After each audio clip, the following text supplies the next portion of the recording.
ముంబై ఉగ్రవాదాడి కేసులో ప్రధాన సూత్రధారి తహవూర్ హుస్సేన్ రాణాకు 18 రోజుల ఎన్ఐఏ కస్టడీకి కోర్టు అనుమతించింది. రాణాను 20 రోజుల పాటు తమ కస్టడీకి అనుమతించాలని ఎన్ఐఏ కోరగా 18 రోజుల కస్టడీకి న్యాయమూర్తి అనుమతించారు.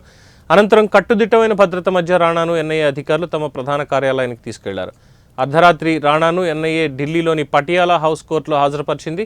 20 రోజుల కస్టడీకి అప్పగించాలని ఎన్ఐఏ తరఫున సీనియర్ న్యాయవాది దయాన్ కృష్ణన్, ప్రత్యేక పబ్లిక్ ప్రాసిక్యూటర్ నరేంద్ర మాన్ కోరారు. 2008 దాడుల వెనుక ఉన్న పెద్ద కుట్రను వెలికితీయడానికి రాణాను విచారించడం అవసరమని వాదించారు. దాడుల ప్రణాళికలో నిందితుని పాత్రపైన విచారణ చేయాల్సి ఉందన్నారు. నేరపూరిత కుట్రలో భాగంగా ప్రధాన నిందితుడు డేవిడ్ కోల్మన్ హెడ్లీ భారత పర్యటనకు ముందు ఆపరేషన్కు సంబంధించిన మొత్తం సమాచారాన్ని రాణాతో చర్చించాడని ఆరోపించారు. తన ఆస్తులు, వస్తువులకు సంబంధించిన వివరాలను హెడ్లీ రాణాకు ఈమెయిల్ చేశాడని తెలిపారు. దాడి కుట్రలో పాకిస్తాన్కు చెందిన ఇలియాస్ కశ్మీరీ, అబ్దుల్ రెహమాన్ ప్రమేయం పైన హెడ్లీ రాణాకు తెలియజేశాడని ఎన్ఐఏ కోర్టుకు తెలిపింది.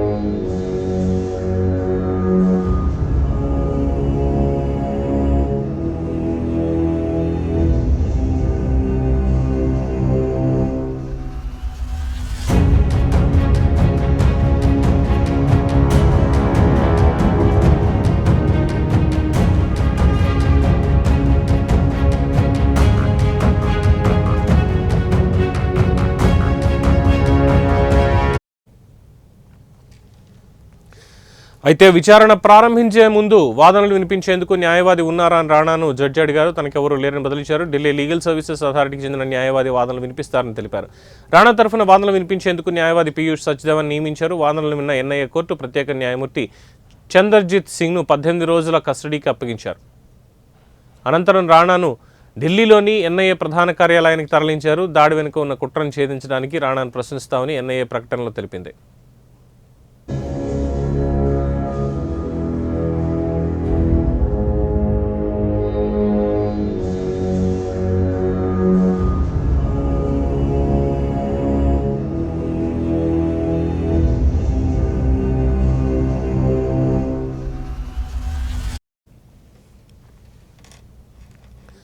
అంతకుముందు కట్టుదిట్టమైన భద్రత మధ్య రాణాను పటియాలా హౌస్ కోర్టుకు తరలించారు. జైలు వ్యాన్తో పాటు పలు వాహనాల కాన్వాయ్ను వినియోగించారు. ప్రత్యేక సాయుధ స్వాట్ వాహనం, అంబులెన్స్ కాన్వాయ్లో ఉన్నాయి.